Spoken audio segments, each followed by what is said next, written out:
Ce soir, je voudrais vous partager sur faites attention quand vous interprétez un songe.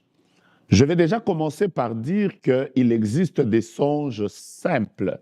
Ils sont tellement simples que pour les interpréter, c'est facile. Vous rêvez de quelqu'un qui est sur un lit d'hôpital et vous vous réveillez, c'est un songe simple, vous pouvez savoir que cette personne est malade ou il y a un souci lié à sa santé. Il existe aussi des songes complexes. Alors, il existe des songes complexes, mais ils sont tellement complexes, mais vous pouvez les interpréter facilement. Il existe aussi des songes tellement complexes qui sont comme décodés. Il faut peut-être que vous puissiez recourir à la prière afin que Dieu vous donne l'interprétation dont vous avez besoin. Il faut peut-être que vous recouriez auprès d'un homme ou d'une femme qui a reçu de la part de Dieu cette capacité d'interpréter les songes pour que vous soyez à mesure de les interpréter.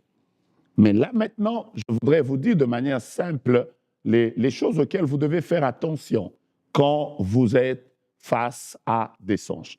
N'oubliez pas qu'il est écrit dans Job chapitre 33 à partir du verset 14, Dieu parle cependant, tantôt d'une manière, tantôt d'une autre, mais l'on n'y prend point garde. Il parle quand l'homme est endormi dans un profond sommeil. Dieu lui parle par des songes, par des visions nocturnes. Et les songes sont un des moyens les plus récurrents par lesquels Dieu parle. Du reste, nous avons 8 heures de notre journée que nous passons sous le sommeil. Et donc, vous devez aussi faire attention aux songes et à l'interprétation des songes. Voici en quelques lignes les choses auxquelles vous devez faire attention quand vous interprétez un songe. La première chose, vous devez savoir faire attention au message qui est dans le songe. Le songe peut avoir plusieurs séquences, ça peut avoir plusieurs images, mais toutes les images du songe n'ont peut-être pas le message pour lequel ce songe vous a été donné. Vous avez peut-être rêvé que vous êtes à l'école et vous avez pris un bus et vous êtes allé manger. Après, vous êtes rentré à l'école, mais au retour de l'école, par exemple, il y a eu un accident. Quel est le message principal à retenir alors qu'il y a plusieurs séquences? Vous devez retenir que le message principal, c'est peut-être l'accident. Et quand vous devez prier, dans tout le songe que vous avez reçu, fixez-vous, découvrez quel est le message principal. Vous avez fait un songe dans lequel vous vous êtes vu, vous vous êtes baladé avec votre enfant, vous êtes allé faire du shopping, mais à la fin du songe, par exemple, l'enfant a disparu dans la foule. Quel est le message principal? Le message principal, c'est que l'enfant a disparu dans la foule. Vous devez faire attention au message principal. Le message principal, on peut le comprendre par les images, mais le message principal peut tout simplement être un message qui vous vient de manière audible. Par exemple, dans le songe, quelqu'un vous parle, un homme de Dieu, votre père, votre mère, votre pasteur, il vous parle, il vous dit « fais attention à telle chose ». Ce qu'il vous a dit peut être considéré comme le message principal. Si vous faites attention au message principal, vous aurez une capacité de pouvoir mieux comprendre les songes que Dieu vous donne. La deuxième chose qui est très importante, c'est que dans les songes, faites attention aux images. Faites attention aux images. Le Dieu de la Bible, quand il parle aux hommes, il leur parle aussi sous forme d'images. Il leur donne des visions. Il leur donne des visions nocturnes. Il existe plusieurs images qui sont utilisées dans les songes. Par exemple, Dieu peut utiliser un personnage. Dieu peut utiliser un homme de Dieu. Dieu peut utiliser une autorité. Dieu peut utiliser une personne en qui vous avez confiance. Pourquoi vous l'avez vu? Quel était son rôle dans ce songe-là? Était-il un rôle positif? Était-il un rôle négatif? Y a-t-il un message derrière le personnage qui est apparu dans le songe? Très important de le retenir. Au-delà du personnage, vous verrez que dans les songes, il y a les symboles, il y a les chiffres, il y a même les animaux. Et toutes ces choses-là, vous devez faire attention à cela. Parce que chaque image qui est revenue dans votre songe peut être une image qui cache un message que vous devez capter avant de pouvoir évoluer.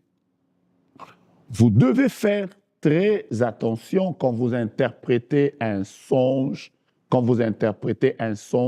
à l'attitude que vous avez quand vous êtes dans le songe. Est-ce que j'ai été frappé? Est-ce que dans le songe, c'est moi qui ai été vainqueur?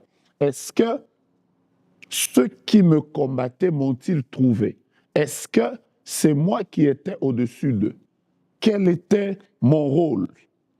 Est-ce que j'ai été passif? Est-ce que j'ai été actif dans le songe? Quel était mon rôle? Ceci est très, très important également quand vous êtes en train d'interpréter un songe. Vous devez aussi faire attention à une chose très importante, c'est quelle est la sensation que vous avez dans le songe. Est-ce que dans le songe, vous aviez la paix? Est-ce que dans le songe, vous aviez peur? Est-ce que dans le songe, vous avez une très forte assurance? Est-ce que dans le songe, vous vous sentiez en sécurité? Est-ce que dans les songes, ce qu'on a lancé contre vous, les coups que vous avez reçus ou les choses qui vous ont été dites, vous vous êtes réveillé avec peur? Est-ce que c'était vrai? Vous avez l'impression que c'était vrai?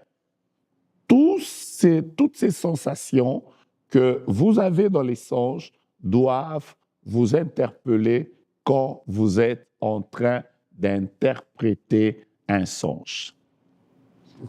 Et une autre chose, c'est quand vous vous réveillez. Quand vous vous êtes réveillé, quel était le sentiment que vous aviez? Avez-vous eu peur? Étiez-vous dans la joie? Avez-vous senti la présence de Dieu? Avez-vous senti autour de vous une oppression? Toutes ces choses dont je vous parle sont très, très, très importantes quand vous êtes en train de vouloir interpréter un songe. Pourquoi je vous en parle? Je vous en parle parce que c'est un des grands moyens par lesquels Dieu parle aux hommes. Mais beaucoup de gens ont des grandes difficultés à pouvoir comprendre et interpréter les messages que Dieu est en train de leur donner. Je prie pour vous, à qui Dieu parle beaucoup par les songes, que vous ayez la capacité de la part de Dieu de pouvoir interpréter les messages, les songes que Dieu vous donne. Que Dieu vous donne, chaque fois que vous recevrez des images de sa part, que vous soyez à mesure de pouvoir les interpréter. L'interprétation est très importante parce que si vous interprétez bien un songe, vous pouvez éviter un danger. Vous pouvez sauver une personne. Vous pouvez être l'intercesseur pour une situation que Dieu vous a révélée en avance, qui pouvait arriver, que vous pouvez être capable d'arrêter afin que cela n'arrive pas. N'oubliez pas que chaque fois que Dieu donne un message à un homme, les messages de Dieu ont 3 buts principaux. Le premier but, tout message de Dieu vient vers nous pour nous informer. Dieu nous parle parce qu'il veut nous informer d'une chose qui va arriver, que ce soit dans nos nations, que ce soit dans nos familles, que ce soit dans nos propres vies. Dieu nous parle pour nous informer. La deuxième raison pour laquelle Dieu nous donne les messages, c'est peut-être pour nous avertir. Et tous les messages au cours desquels Dieu nous donne les avertissements, il veut nous réveiller, il veut réveiller notre esprit afin que nous puissions prier pour que ces choses n'arrivent pas. Vous avez vu une guerre, vous avez vu un décès, vous avez vu un combat, vous avez vu un accident, vous avez vu une situation, une destruction. Vous pouvez prier pour ça. et cette situation va changer parce que vous en avez le pouvoir. La troisième chose, Dieu nous donne les messages parce que simplement, il aimerait que nous puissions être éveillés par rapport à cela. Il ne fait rien sans avoir révélé à ses serviteurs, les prophètes. Alors, puisse Dieu vous bénir. Je vais continuer une autre série sur l'interprétation des songes, que cette portion que je vous ai partagée vous bénisse et fasse de vous des héros dans le domaine prophétique, des héros dans le domaine de la prière. Que Dieu vous bénisse et que vos nuits ne soient pas des nuits ordinaires, que vous soyez en train de dormir, mais connectés à la présence de Dieu, que vos nuits soient des nuits où le ciel est ouvert. Que Dieu vous bénisse abondamment. C'était le prophète Joe Grace.